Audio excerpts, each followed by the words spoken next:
I sat here and I thought, how can I begin? I thought for hours. That's all I came up with. I don't want to pretend that I'm somebody that I'm not. So today we're playing Civilization 5. And I worked a couple of technical issues out. And I realized that the first video, I'm sorry guys, I'm sorry. I did too much. I did with the you know, with whatchamacallit, the MKV and the MP4 situation, got it all figured out. So I'm absolutely risking nothing. Nothing is at risk here.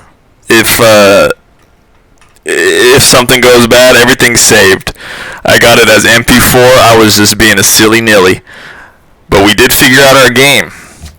I am Civ. And we are going to play Civ. And the first thing we have to do is choose a leader. I have been thinking about this. You know how I fought and I came up with Lovewell? I did some research on these leaders. Because I said, we have to pick, if I'm going to have 400 episodes of this game, I gotta choose right. I'm going to the end.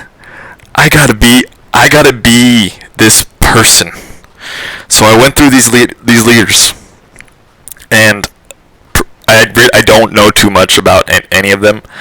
I didn't. Now I know a lot, because I did some anecdotal research, and I found some anecdotes. Before that, I did have a good anecdote, which is, when we'll get to it, for Darius. For these other ones, I knew a little bit about Augustus, just a bit, maybe one thing. He maybe a bit about him. But what we're going to do is, we're going to go through and we're going to choose our leader. And I have here, we're going to make it a special event.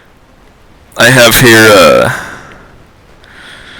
the research I compiled, my anecdotal research, technological anecdotal. Okay, I'm gonna calm it down. For reference, I'm recording this at 7:37 p.m. My first video was recorded in the afternoon, so all you psychologists out there, please note the difference. I want you to analyze my voice. I want you to pick it apart. I want you to tell me who I am. What? I'm feeling more aggressive for some reason in this episode. Is it a confidence of some sort? Alright. Let's go through these leaders. First we got Ahmed Almanzor. This is an anecdote I was able to find for him. It was from an anonymous woman. I once came across Ahmed in the marketplace. He was young then, but he had always had that powerful gaze. I remember seeing him and thinking, he has a good head on his shoulders. I need to be on guard. Does he like me? What should I say? I thought all of these things. Then, later, when I reached for a cluster of bananas, chance would have it that he was too. Our hands touched. I retreated and apologized. He reached out, and delicately, but firmly, grabbed my palm. He asked me to marry him then and there. I said no. My father would not allow it. He said, "Who is your father? Does he know who I am?" I said, "Who is your father? Does he know who I am?" He was confused. He said, "I just said that." I said, "I just said that." Now he was annoyed. He left me there in the marketplace, and I grabbed the bananas. They were on sale. To this day, I think he wishes he married me. Now, what to say about this anecdote? That it didn't say itself. Am I going to go with Ahmed Almanzor? What kind of guy is he? What kind of woman wrote this about him? Can we really judge him on that one moment? I don't know, but all I'll say is there's a lot of moments coming up with these anecdotes. Ahmed Almanzor. Ahmed Almanzor. And for that, you receive 3 gold and 1 culture. Each turn. You receive 3 gold and 1 culture for each trade route. The trade route receives 2 for each culture.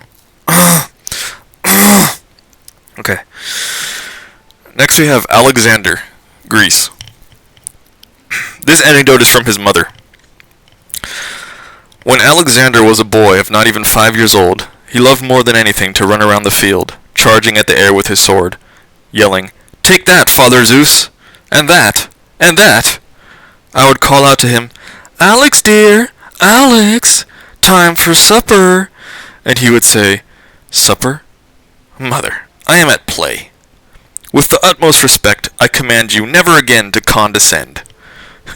I would tell him, "But Alex, it's your favorite meal." "What is it?" he'd say. "Beef," I told him. "Beef!" And you know what he did? You know what Alex would do? He'd immediately start crying and then stop. Strange boy.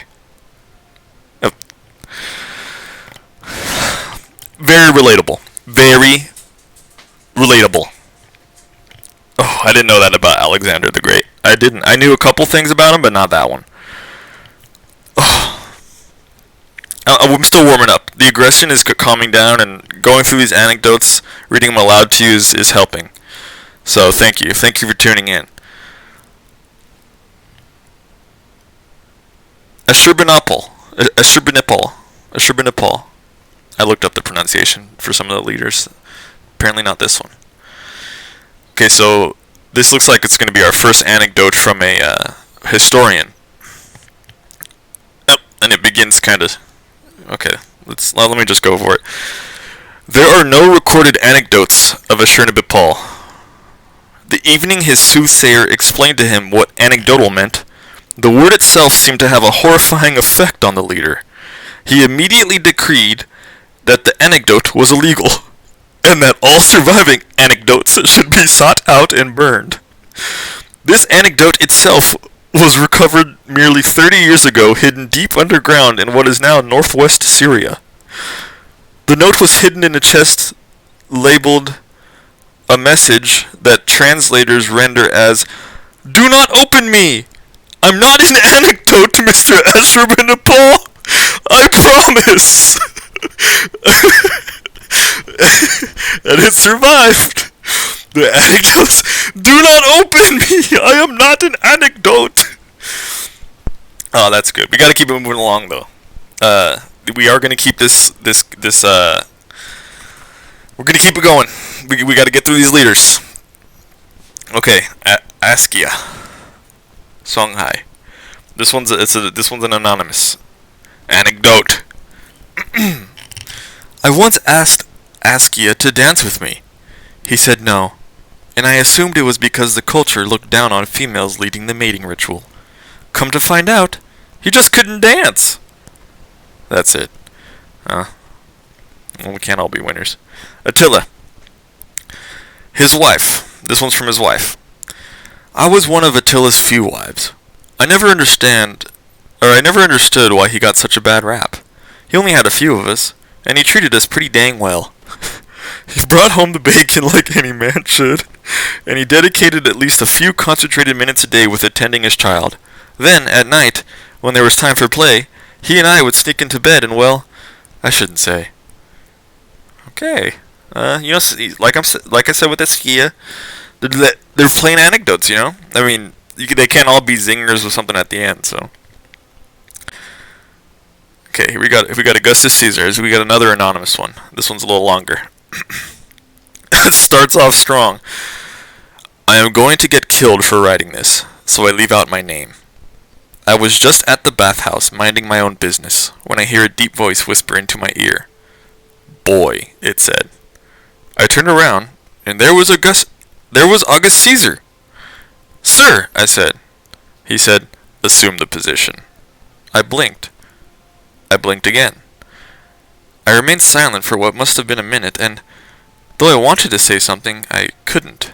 Finally, he said, You do not know the position? I was shaking. My whole body was shaking. Like, actually. And he said, Why are you shaking?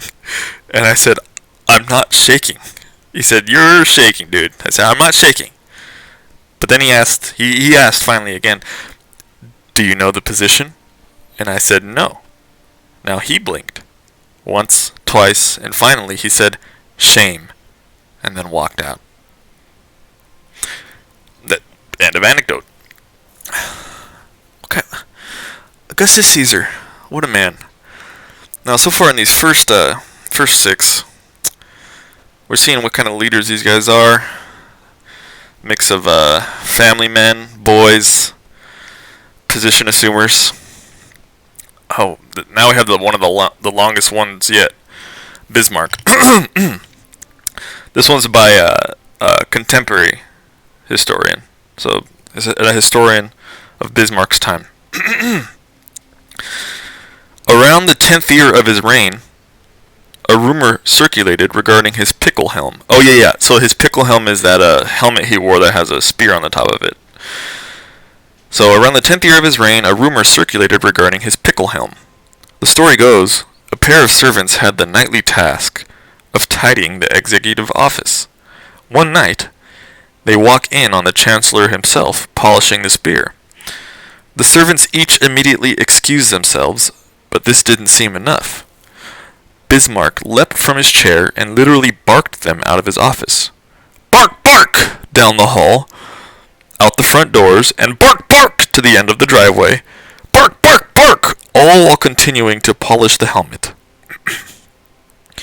One servant returned the next day and said nothing, but the other servant was so devastated that all he could do anymore was sit still, shiver, and tell anyone who happened to be around, about what had happened that night.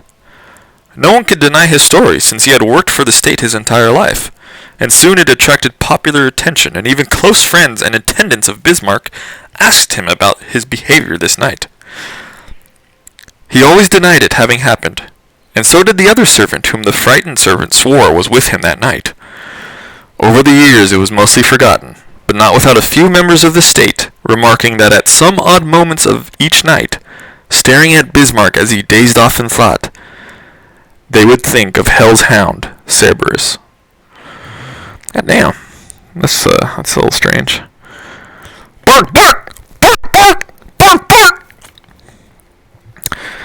Damn. Bismarck barked him out, huh? Strange cat. Alright, next we got Boudicca.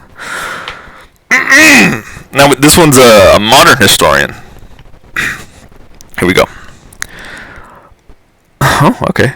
A marketing agent for the NBA's Boston Celtics was at a downtown bar when he was asked the age-old question, why do they pronounce it with a soft C and not a hard C? The agent, a few drinks deep, had confidence enough to go into the history of how all hard Latinate C words like Caesar or celebrate eventually softened up. Okay, so Caesar and I guess celebrate, celebrare.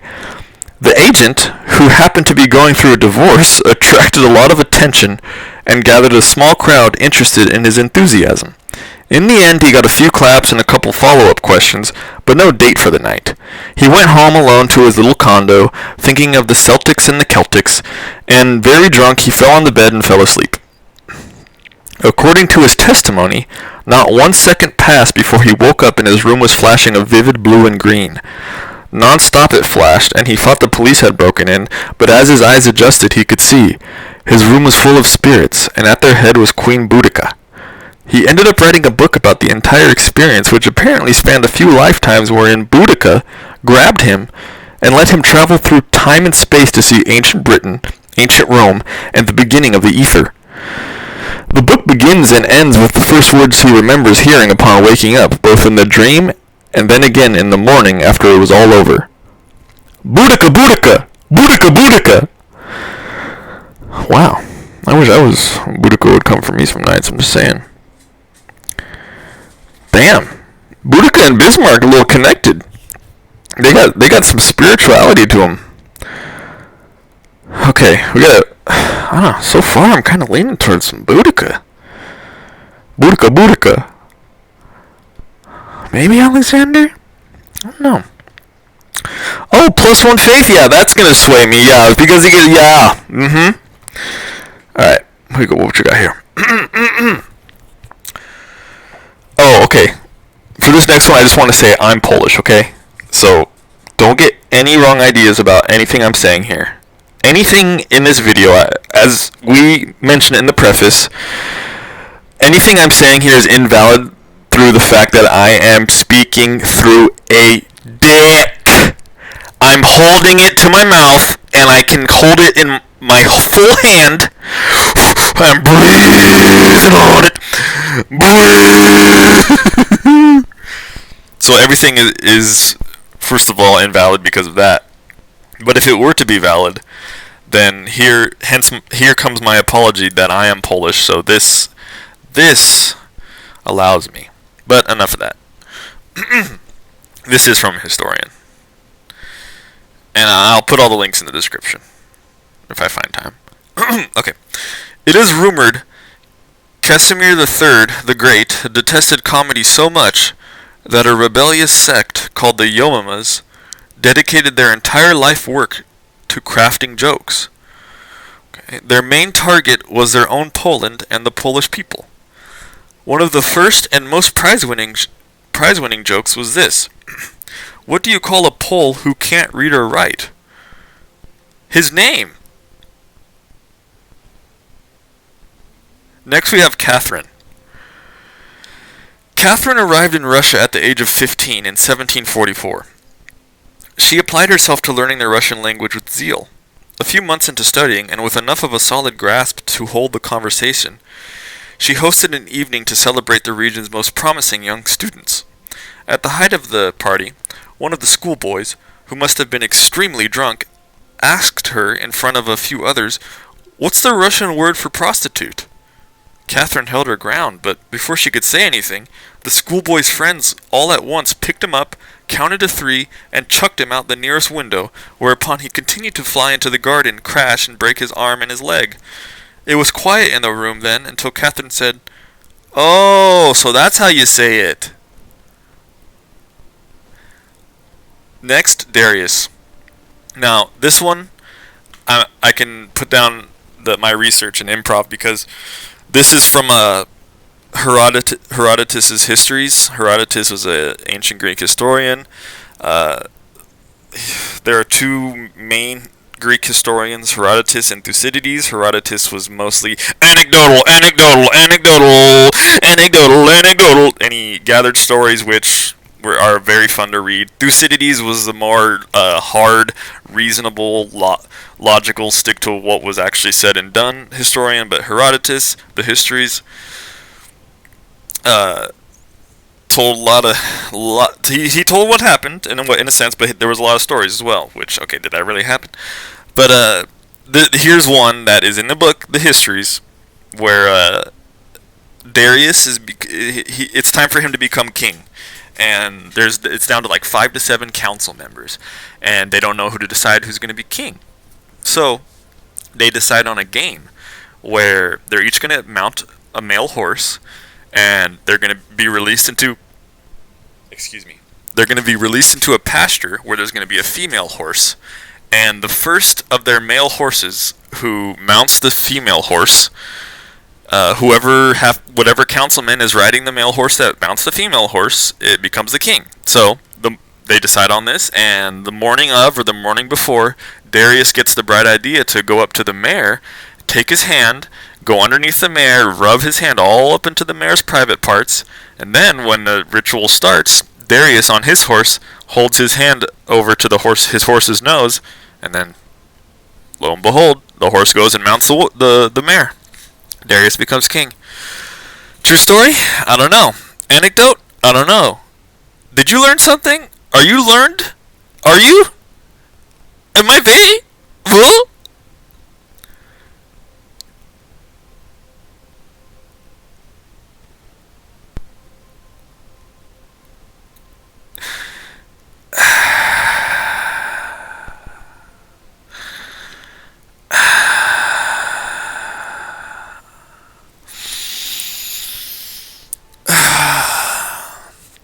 I am sane.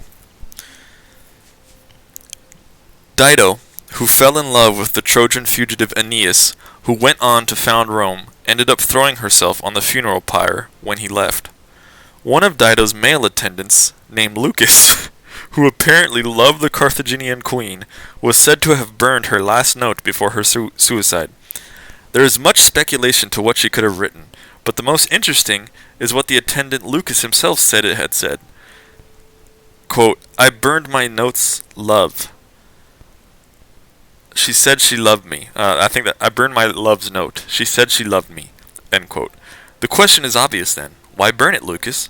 If she loved you, why tell us? Lucas left no further comment on this, and modern historians have proven he may have never existed at all. Yeah, now, see. Yeah. Okay, we're getting more into the women. Their anecdotes are pretty sweet. After Queen Elizabeth asked Shakespeare to write her a little play with her favorite character Falstaff in it, she invited him to an intimate dinner.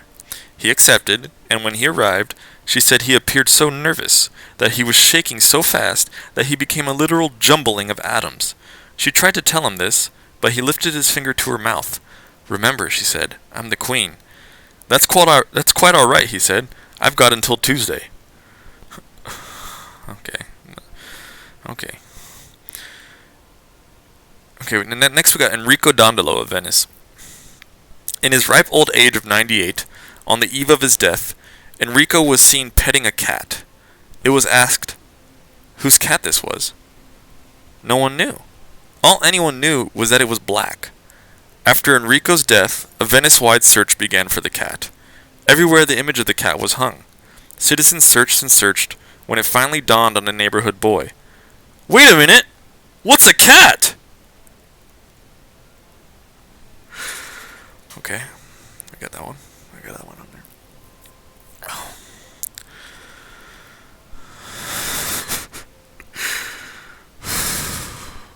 Next, we got Kajamada. Okay, this one's from an Indonesian civilian. He was good from birth. I was lucky enough to witness him out of the womb. His mother was intelligent and his father strong. Never was education spared.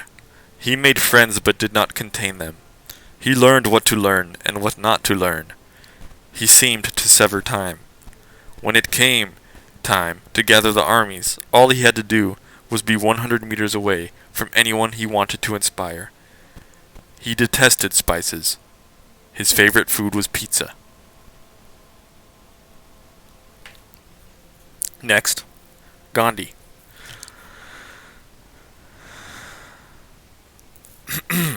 One of Gandhi's most passionate students had the opportunity to sit down and interview him. The interview had been set in place for months, so the student had plenty of time for preparation. When the time came, the student decided to forego rhetoric, ceremony, and, in a word, foreplay, and instead strike right at the heart of his truth. Immediately after greeting Gandhi, the student, in a non-stop, trembling raised voice, asked, "How do you envision the future, and do you think we will ever reach utopia where everyone gets along and there is no violence and there is only love, but not only love, but just love and love for all, and love, love, love?" Gandhi took a moment to think, and it was impossible to predict by his face what he might say. There was a twinkle of a smile, and then a pull of the brow, and then the look of indifference. Finally, Gandhi ordered someone to slap the student, and he was slapped. Alright, on that one I'm going to take a quick drink break. Now, time for the comment section of this video. Go ahead and do your comment. Remember, if you've already commented, please delete it and do it again, and just please forgive me.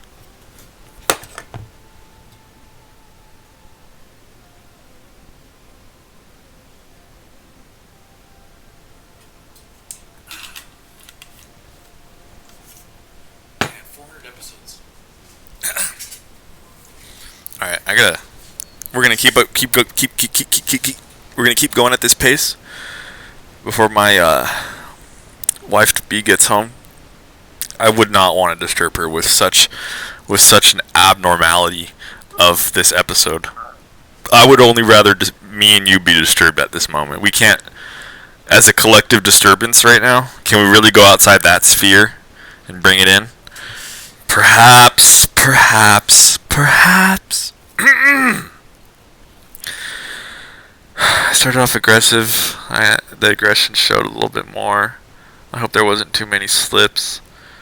I'm sorry. Here we go. Genghis Khan. The following is an excerpt from a journal discovered 30 years after Genghis Khan's death. It is titled Genghis Khan's Journal, but virtually every historian since its discovery has agreed that it can't possibly be Genghis Khan's journal, but instead must be a satire. Okay. Here's the journal quote. Quote, "Oh, I am so exhausted by my bitches. My bitches, they exhaust me. Exhaust me, my bitches. Continue to exhaust me. Exhaust so I may recover. There is no recovery without exhaust. Think of the ancient engine, the ever-chugging on of motion. Exhaust! Bitch!" That last part, I think I have to share the punctuation on that one. It's exhaust! Exclamation point. Bitch! Exclamation point. Not exhaust, bitch, or exhaust. Bitch! Oh, Genghis, you got me going. That's maybe a good case study there. Genghis Khan versus Attila the Hun. Genghis is a little more aggressive with his exhausting there. Gustavus Adolphus. When he was 7 years old, Gustavus was taken to his first zoo. While a week before, the 30 Years' War had just begun, and in some weeks to come a major battle would ensue, little Gustavus was treated to monkeys, lions, giraffes, elephants, turtles, tigers, parrots, mountain goats, and the whole shebang. When the tour was done, he was asked by his father, "What do you think, boy?" Gustavus inhaled, and stood up straight and looked up at his father and said, "Sir, he must be rather sad." End quote. "What?" said the father. "Who is sad, boy?" Little Gustavus fell to his knees and said, "God, I reckon."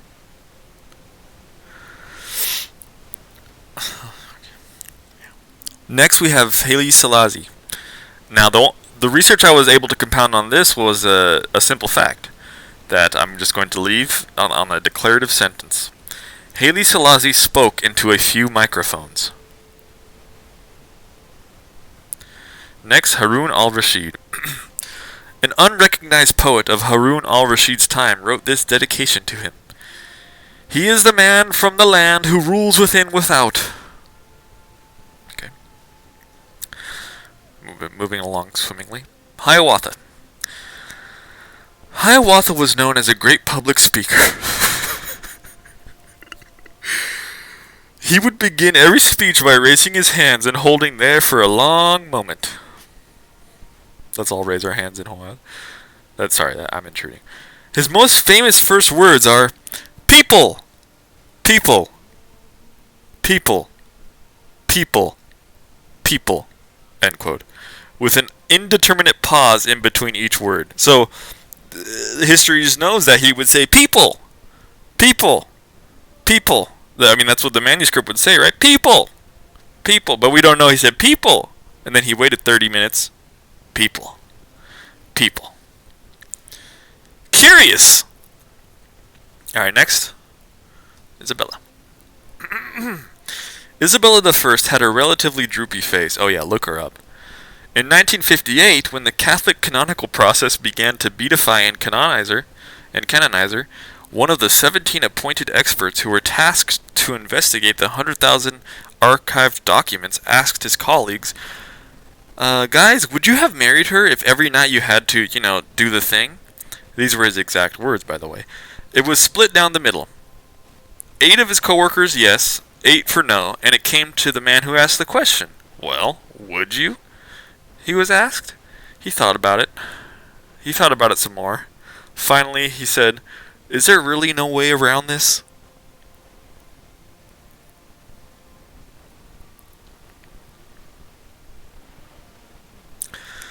Oh, really?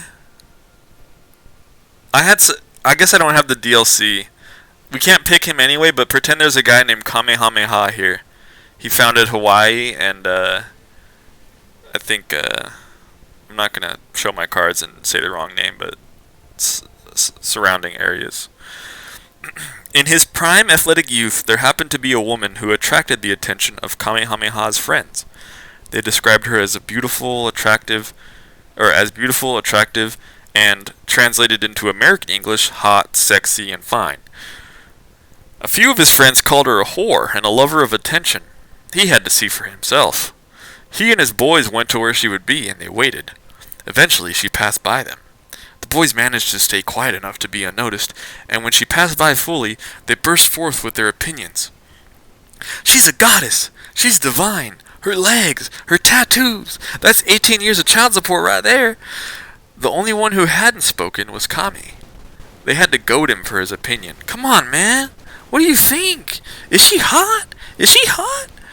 Finally, Kamehameha said, "Oh, you're talking about the horse." Alright, Maria 1. Once asked what she would have rather been, if not queen, Maria the First smiled and said, "Good question, I'll get back to you."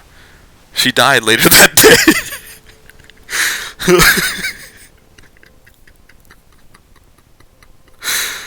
Alright, next we have Maria Theresa of Austria. 4 of Maria Theresa's children died of sickness before reaching adolescence. It was reported by a servant passing by her room that Maria Theresa held a conversation with God on why this happened.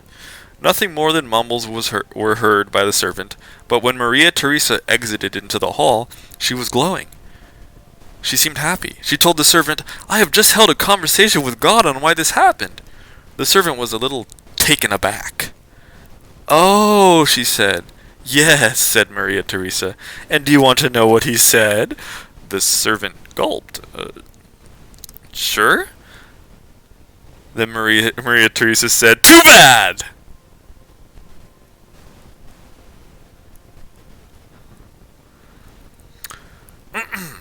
As a ruler, Moctezuma faced and overcame many natural disasters. You can see this on Wikipedia if you like. He endured locusts, destroying the region's crops, multiple floods, on and off frosts and droughts for 4 years, and his people selling their children as a result of famine. Awful stuff. Moctezuma was never asked if he had anything to do with this, most likely because he always made his answer clear.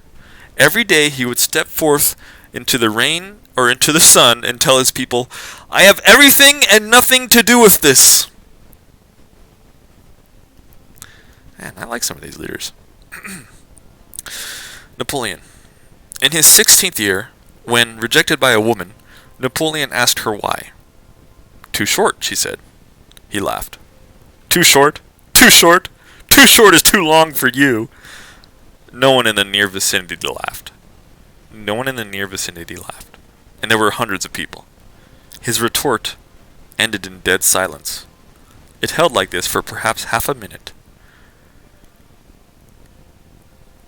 Finally, the crowd burst into laughter.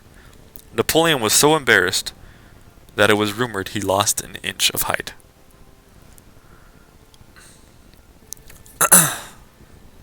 Okay, this one's pretty long. Nebuchadnezzar II. One of Nebuchadnezzar's closest advisors invented the dildo. This is a long one. When he brought it to the king, he was asked to explain its use. "For pleasure, sir," said the advisor. Nebuchadnezzar was interested, and so he asked the advisor to explain how it works then. The advisor demonstrated with a nearby ring and explained how either a man or a woman could gain pleasure from such an act. Interesting, said Nebuchadnezzar. "Now, I will take this into my chamber and give it a demonstration," he said. "Afterwards, I will give you my ruling." The advisor humbly agreed and was excited to have the king try out his invention. The next morning, the advisor returned to the throne room, but the king was absent. He asked about the king, and the royal guard, he asked after the king, and the royal guard said he had been in his room since dawn. The advisor, a little worried, he just gave this Nebuchadnezzar a dildo, headed to the room and entered. It was silent. Nebuchadnezzar lay in bed. My king, are you okay?" "Yes," said Nebuchadnezzar, "don't worry." The advisor felt immediately better, and so decided to ask about his invention. "Well, did you like it? Did it work?" Nebuchadnezzar sighed. "Well, it worked at first, but then I got it stuck." "Stuck?" "Yeah. Then I figured there was an easy way to get it out." "Oh," said the advisor. "Yeah," said Nebuchadnezzar, "so I relieved myself, and it came out, but then, obviously, it smelled." "Oh," said the advisor, "yeah, I bet." "Yeah," said Nebuchadnezzar, and then they both went silent. The advisor was worried whether the king liked it or not. "Well?" he asked him. "What do you think, your highness?" Nebuchadnezzar cleared his throat and said, "It's not every day I put something up my butt. I need some time to think about this." The advisor nodded and left the room with confidence. Later that day, Nebuchadnezzar died.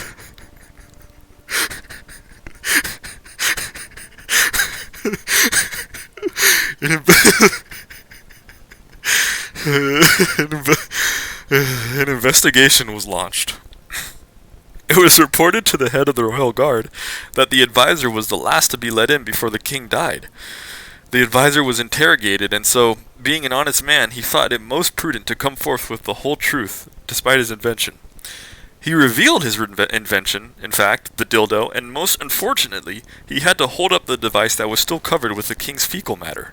Nevertheless, with Babylonia holding the most just trials, the advisor was able to fully explain the entire interaction, from invention to presentation to the king taking the dildo back to his room, and then shortly afterwards, the death of the king.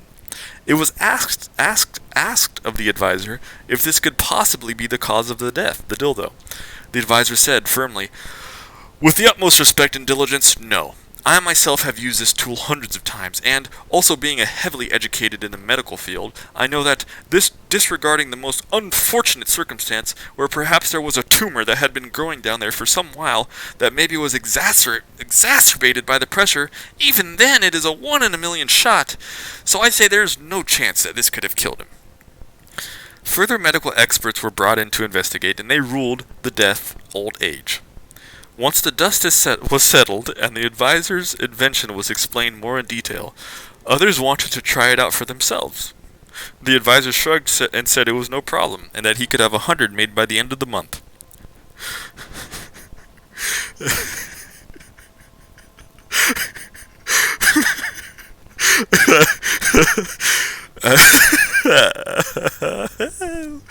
At Nebuchadnezzar's funeral, the advisor distributed the dildos to those who had put in an order, and later that night, he went home content.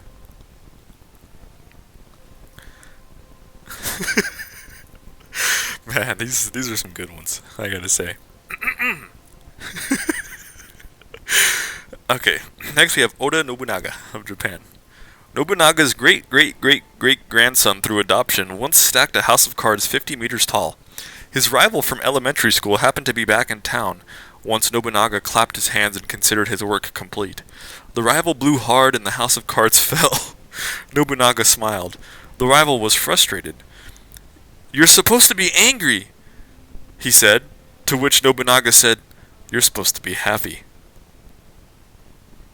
Damn, let's see. "You're supposed to be angry," he said, to which Nobunaga said, "You're supposed to be happy." Damn Nobunaga. I'd like to see him meet up with Nebuchadnezzar in the bedroom.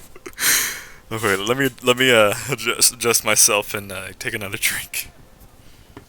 Oh, we're getting through it. We're making good time. Ooh. Can't we get under an hour? Damn. I don't know who I'm gonna pick. Nebuchadnezzar's a pretty good front runner. Sorry. It's blasphemy to be speaking with the microphone. I don't want to mess with your guys' quality, so here's something to make up for my mistake.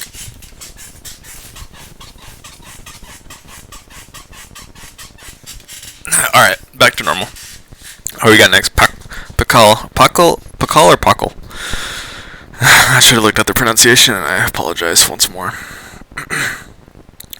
During his harsh coming-of-age ritual that all Mayan adolescents underwent to become men, Pakal, a single boy of 24 initiates, lifted his head out of the rushing river water and said, "Can we stop? I'm thirsty." Oh shit, I just drank. Oh shit. One of the men did not much like this joke, so he pulled Pakal up and was about to urinate into his mouth when Pakal rolled his eyes and said, "Fine, but I would have preferred my own."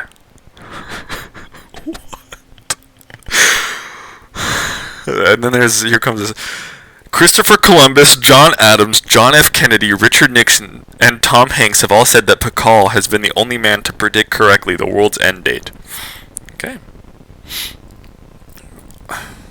Oh, this is... Really? Wait, we got another one here where, I think we got to include this. There's another DLC character that I don't have, and if it's a good enough character, I might have to buy the DLC. It's worth it. So let's read this anecdote. It's the DLC character's Pakakuri. I apparently don't have him unlocked.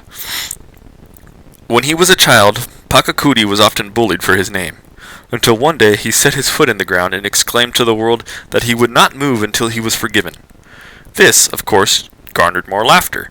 The next day, people were a little surprised that he was still standing there, and even some of his bullies asked him how he managed to sleep. "I didn't," he said. A few more days passed just like this, until there was no more making fun of his name. 1 week had passed, and the entire tribe gathered around him. "How do you drink? How do you drink?" was repeated by a little girl up front. Pakakuri looked down. "I don't," he said. Another week passed, but this time Pakakuri was virtually watched the entire time, and the only way he could have drunken anything, since it didn't rain, was by drinking his own beads of sweat. "You'll die, Pakakuri! You must drink something!" Then Pakakuri said, "Do you forgive me?" And then the woman who said he would die, "For what? For what?" And Pakakuri said, "For them." And he pointed at his former bullies. The woman said, "What? I don't understand. Yes, sure, fine, I do. Pakakuri took a very deep breath and said, That's very quaint." A few days later, the town had lost interest, even his former bullies. Pakakuri to himself chuckled. He figured it was time to stop pretending, so he went home, drank, ate, slept, and the next morning he awoke the 9th Sapa Inca of the Kingdom of Cusco. Alright, next we got Pedro II. Dom Pedro II could speak and write Portuguese, Latin, French, German, English, Italian, Spanish, Greek, Arabic, Hebrew, Sanskrit. This is true, by the way. Chinese, Occitan, and Tupi. When asked what his favorite language was, he said, "Your mother."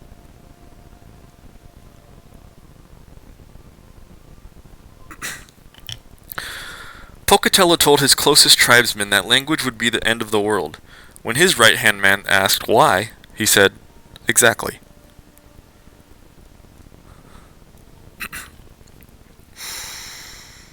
In a meeting with his clairvoyant, Ramses was delivered a prophetic but obscure message.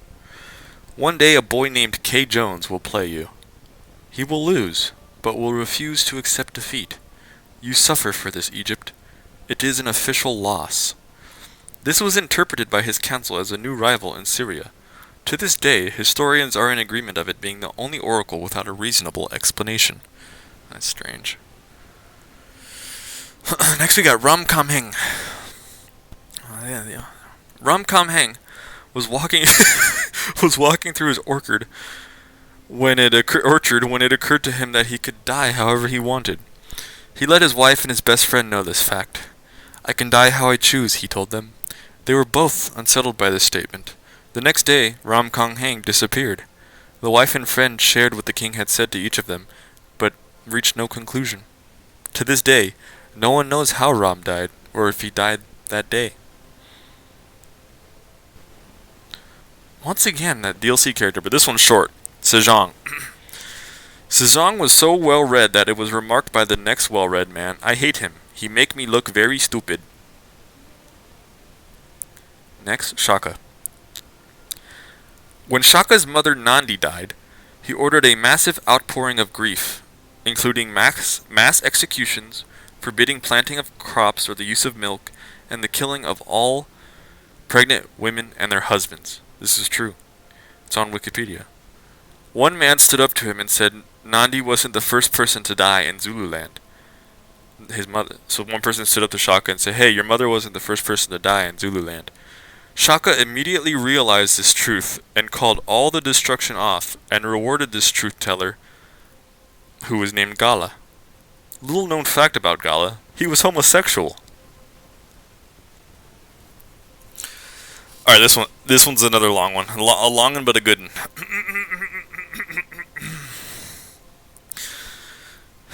I'll take my time with this one.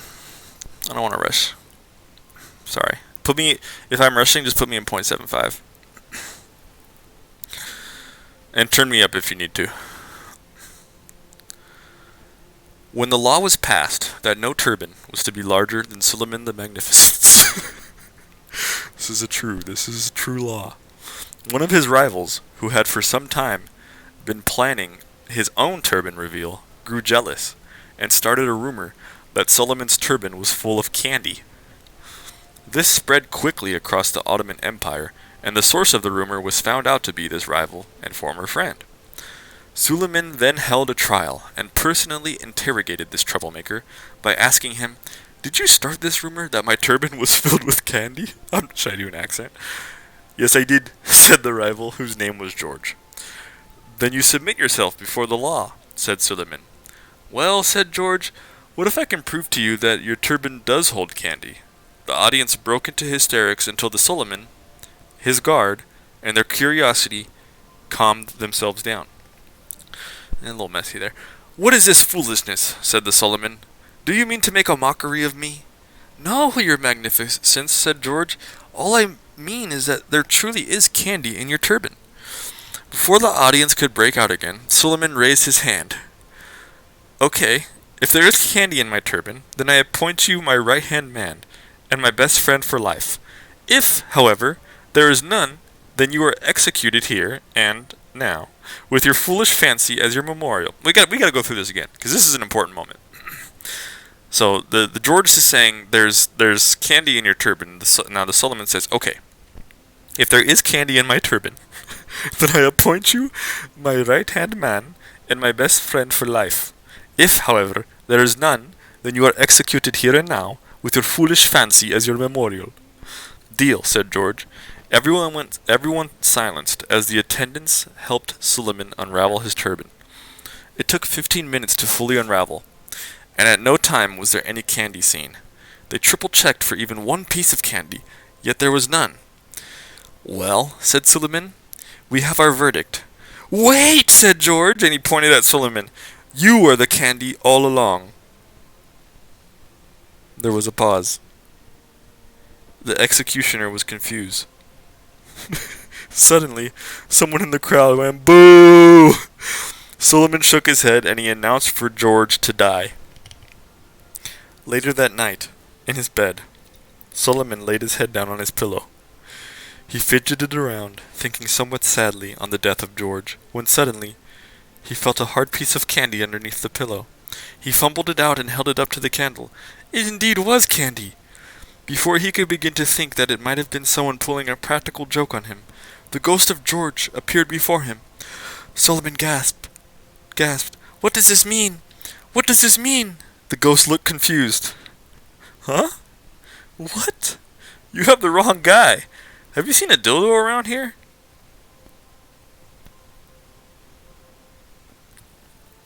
Theodora. Damn, this one's even longer. Alright, here we go. But we're... Oh, man. Oh, nope, I don't want to pick her yet. Oh. Oh. Oh. We're down to our last 4. Oh, snap. When the noble historian of Byzantine was chosen to write the life of Theodora and her husband, Justinian I, he was nervous, as all good writers are, of getting everything out in a clear way that did justice to the history of the leaders, and that inspired truth into souls that would then be a part of Byzantine. Okay, there's a little confusion going on here. So there's a historian who... Okay, so Theodora and Justinian are dead, and a historian wants to do justice to their history. Okay. The historian was so nervous that every time he sat down to write, he had to use the bathroom. The first couple times he thought it annoying, but then when it continued to happen literally every time he sat down to write, he was stumped. He tried to write standing up, but that didn't work either. He still had to urinate. For his next solution, he took his scrolls to the bathroom with him, but he soon found out that as long as he was writing, he was urinating. This sent him into such a confusion that he was overwhelmed by what he called spirit, and he was compelled to continue writing with the urination to see how far this would go. Determined in this way, he wrote for 36 hours straight and finished the history of Theodora and Justinian. Theodora and Justinian. When he finished, his rapture ended and he realized he couldn't move. He couldn't even muster up the strength to use his voice to call for help. It took him another few hours for someone to come into the bathroom, in search of him, and when the female servant found him, she shrieked, "Ah!" and ran. When she returned with the doctor, he shrieked, "Ah!" and ran. The historian could hardly keep an eye out on what was happening. His strength was dwindling so fast. Finally, the doctor returned with a priest who did not shriek and who did not run. The priest approached the shriveled historian on the toilet and grasped him by his shriveled shoulder. All at once, the historian breathed 40 hours worth of breath, sat forward, and was able to move and speak. He stumbled at his words at first, and the doctor put a finger to his lips. "Listen to what I have to say, son. What you've just done is so against the law of man and nature kind, that in order to save you from death, I have channeled all my life's repentance into one healing act. Now we have a choice. 1. This can be reversed and I regain my healing act. 2. You can burn your history and I regain my healing act. 3. You don't burn the history, I don't reverse my healing, and I die 1 hour hence." The historian was baffled. He tried to think about what Theodora would do in this situation, but his mind was in a fugue. The doctor and the female servant were no help. The priest, too, said that the decision was in fact the historian's. Still on the toilet, he thought and he thought and he thought, and he said, "Father, I don't know what to do." The priest smiled and said, "That's okay, my son. I am resigned to die." Almost an hour passed in this bathroom with these four, and in the last minute, the historian said, "Wait! The world does not need this history." "Are you sure?" said the priest. Yes, hurry, burn it. I'd rather have your life."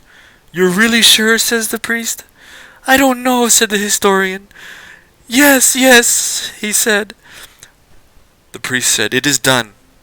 And he took the book and threw it into the pile of waste. Later that evening, after each of these four had joined a celebration to commemorate the occasion, the priest sneaked back into the bathroom and fetched the book. It was covered in shit and urine, but it turns out this priest was none other than Jacques Monsonian, the time-traveling historian connoisseur with his own podcast! He fetched the book from the waste, cleaned it, set out to produce it, and eventually became rich off the proceeds. God, I gotta check out that guy's podcast. When it was about to be set in stone that George Washington would be president rather than king, his best friend, David Stewart, asked him, "Wouldn't it be funny if, after the ceremony, you pulled out a crown, put it on, did your best British impersonation, and in front of everyone, pretended to stab me in the name of Great Britain?" To this, George Washington said, "You know what? That would be pretty funny. Let's do it." When the time came, Washington was declared president, and after a moment of silence, he pulled out the crown, put it on, said, "Ahoy, good lad, good day, innit?" and in front of everyone, pretended to stab David Stewart, who feigned death. The founding fathers Oh, Jesus Christ, I'm so sorry. I need to...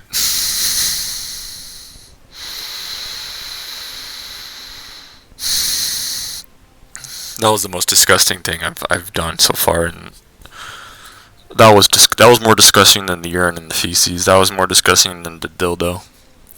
When I smelled it, and what I just did to my mic, what if I just burped? I just burped on a dick. Let's recap. George Washington and David Stewart are pulling a prank right when he's becoming president. Here's the prank. So, when the time came, Washington was declared president, and after a moment of silence, he pulled out the crown, put it on, said, "Ahoy, good day, lad, isn't it? Good day, innit?" in front of everyone, pretended to stab David Stewart, who feigned death. The founding fathers, crowded in their little wooden room, were all silent in shock. Finally, it was Ben Franklin who spoke. He said, "Well, we almost had it this time, boys. Maybe next year?"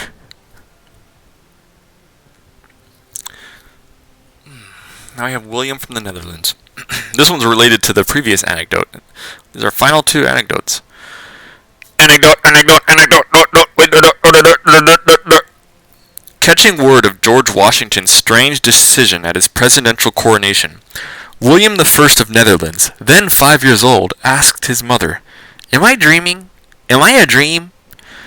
She picked the boy up and patted him on his back and said, "Yes and yes." Finally, Wu Zetian. The year Wu Zetian was born, there was a total eclipse of the sun, visible across China. The year she died, the moon was not seen once.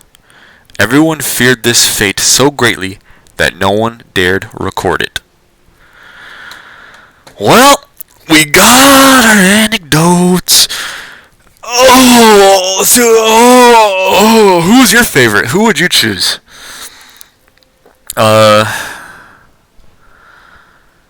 Because we had 400 episodes at this point. Who had the best anecdote?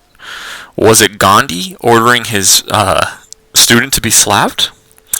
Or was it Maria Theresa, whose 4 sons died before adolescence, and who she spoke to God and said, "Too bad"?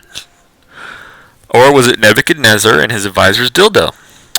Nebuchadnezzar, I'm telling you, that scientist point. Perhaps it was Solomon in the turban, or maybe it was even the Gajamada, who likes pizza. Go ahead and vote for who your favorite is, who you'd like to see. I would like to once again apologize. I'm an apologizing man who just sometimes I just bottle up anger, I don't even know how to speak. I don't even know if things are clear. I don't even know what I'm attacking. I think I'm just, when I attack, I attack a floating chimera. It's a floating ball of what I think is my target, when in fact there is no target. The target is on my own back, and the arrow comes from my heart, and you can see that would be the hardest shot for me to hit. Nevertheless, not to mention to hit it right in the center. I would have to shoot. Well, I guess I could shoot it up into the air and turn around, and let it come back and hit me in the back and kill me. But anyway, I don't know. 400 episodes. I'm kind of thinking we play RimWorld instead. I don't know. Yeah, you guys let me know.